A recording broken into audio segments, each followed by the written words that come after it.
ब्रह्मदेव देव श्री गोपाल कृष्ण महाराज की जय। माय बाप श्रीकृष्ण महाराजांना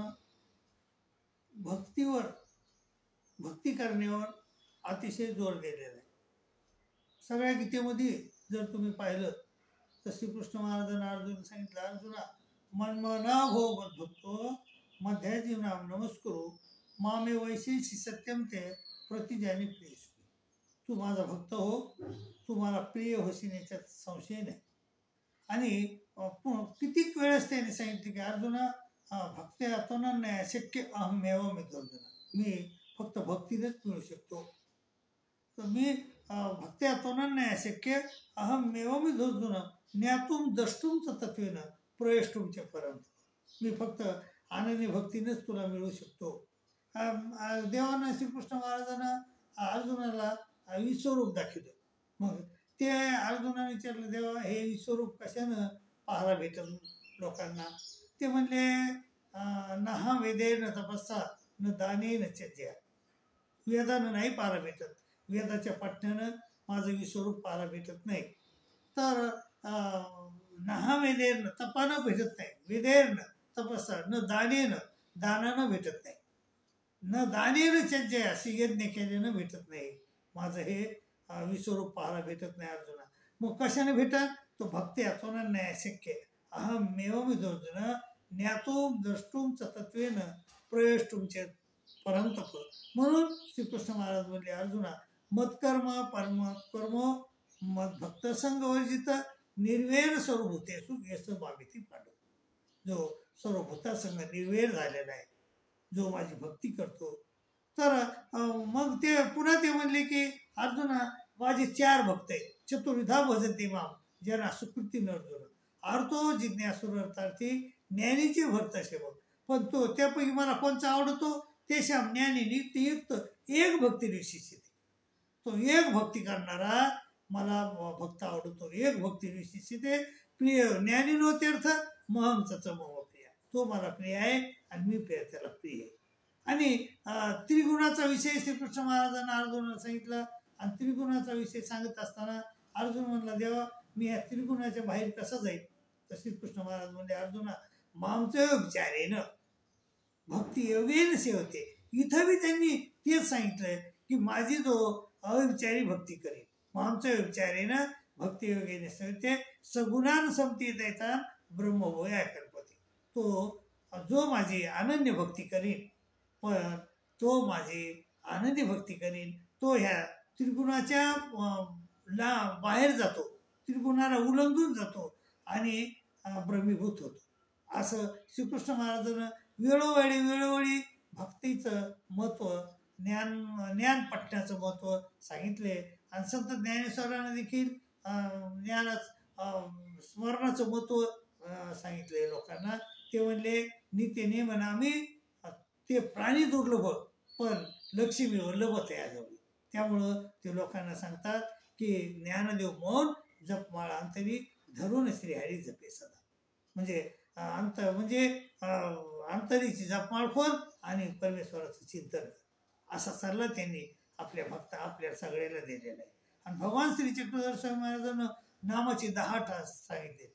नामानं वेद होतो, नामानं बोध होतो, नामानं अनुसरण घडतंय, नामानं स्मरण घडतंय असं, आणि नामानं परमेश्वराची प्राप्ती होते असं भगवान श्री चक्रधर स्वामी महाराजांनी देखील सांगितलंय।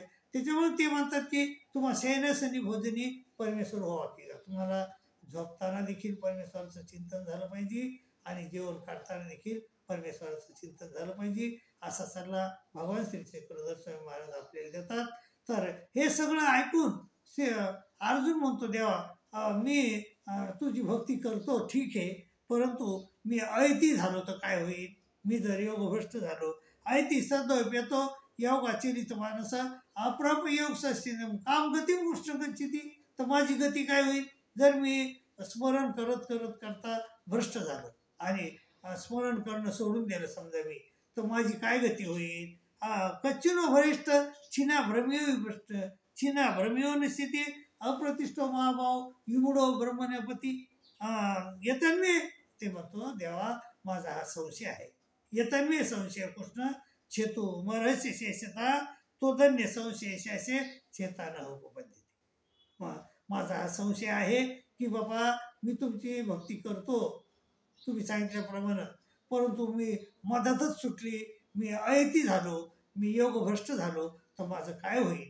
तर श्रीकृष्ण महाराज म्हणतात अर्जुना पार्थ नैवे नापुत्र विनाशस तसे देते. त्या माझा जो भक्त आहे ना त्याचं इथं बी त्याचं अकल्याण होत नाही अर्जुना, आणि भक्ती करणारच. आणि भक्ती म्हणजे कशी अर्जुना, उन्हाळ्यात आपण समजा बी टाकलंय, शेतात बी टाकले, म्हणजे कोरड्या शेतात बी टाकले, पण ज्यावेळेस पाऊस पडत ते त्यावेळेस ती तरारून वर येते. त्याप्रमाणे जर आपण वाररोत भक्ती केली, मधातच सुटली, आणि आपण जर पुनश्च दुसऱ्या पुन्हा आपल्याला मनुष्य जन्म भेटला, तर तिथं ही भक्तीचा मळा भरून येतो आणि तरारून त्याचं रोप निघतंय आणि आपण पुन्हा भक्ती करायला लागतो. त्याच्यामुळे श्रीकृष्ण महाराज म्हणतात अर्जुना पार्थ नैवे नामूत्र विनाशेच तसे विद्यते नाही कल्याण कृत गच्छित दुर्गतीम तात गच्छिती. जो कोणी कल्याणकारक मार्ग धरला असेल ज्यानं, तर त्याची दुर्गती कधीच होत नसते अर्जुना. आणि तो माणूस प्राप्य पुण्यकृता लोक नुसितो शाश्वती समा सुचिनाम श्रीमताम घे योग भ्रष्टो विजयते. तो अर्धोत सुटलेला चिंतन करणारा माणूस, योग भ्रष्ट माणूस सुखी श्रीमंताच्या घरी जन्मतो. सुचिनाम श्रीमताम घे योग भ्रष्ट विजयते. आणि तिथं नाही जन्म झाला तर आत्वा योगिने आम्ही कुले भोवती देवता. म्हणजे योगी माणसाच्या जसं दत्तात्रय महाराज आत्री आणि आत्री अनुसया म्हणजे योगी लोकांच्या घरी जन्मले होते, त्यांनी अवतार धारण केला होता. तसाच ह्या भक्तराजाला देखील तिथं तुम्हाला जन्म भेटतो. काय अथवा योगी न्याय कुले भोवती देवता येतदी दुर्लभतरम लोके जन्म. आणि तो जन्म अतिशय दुर्लभ आहे. आणि तत्र बुद्धी सहगम लभते पोरदेक. मग तिथं गेल्यानंतर 12 वर्षानंतर पुन्हा आपल्याला ती पहिले आपण जे चिंतन करत होतो ती बुद्धी उत्पन्न होते. तत्र बुद्धी सहगम लभते पोरदेकम येत तेच तत्व होय संशिध पूर्वनिंदन पूर्वाभ्यासेन तेनं ह्रियते हेव सोपिसा. आणि तो पूर्वाभ्यास त्याने केलेला असतो, त्यामुळे त्या पूर्वाभ्यासाच्या योगानं तो त्या अभ्यासाकडे भक्तीकडे वळल्या जातो. ह्रियते म्हणजे वळल्या जातो, आकर्षिला जातो. ह्रियते हेव सोपिसा जिज्ञास स्वरूप योग असते शब्द प्रमाणार्थी वर्ते.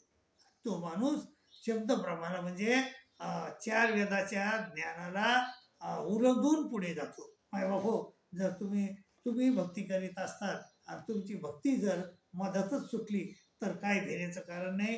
अर्जुनानं तुमच्यासाठी प्रश्न विचारलेला आहे आणि ते म्हणतो श्रीकृष्ण महाराज त्याला उत्तर दिलेलं आहे की बाबा तुम्ही जर मृत्यू झाले तर पुन्हा तुमचा जन्म सुखी श्रीमंताच्या घरी मिळतो आणि पुन्हा तुम्हाला तिथं हे जी भक्ती केलेली आहे ती पुन्हा तुम्ही त्या भक्तीकडे आकर्षिला जातात आणि तुमचं तिथं पुन्हा तुम्ही भक्ती करतात आणि तिथं मात्र तुम्हाला निश्चितच परमेश्वर प्राप्ती होती.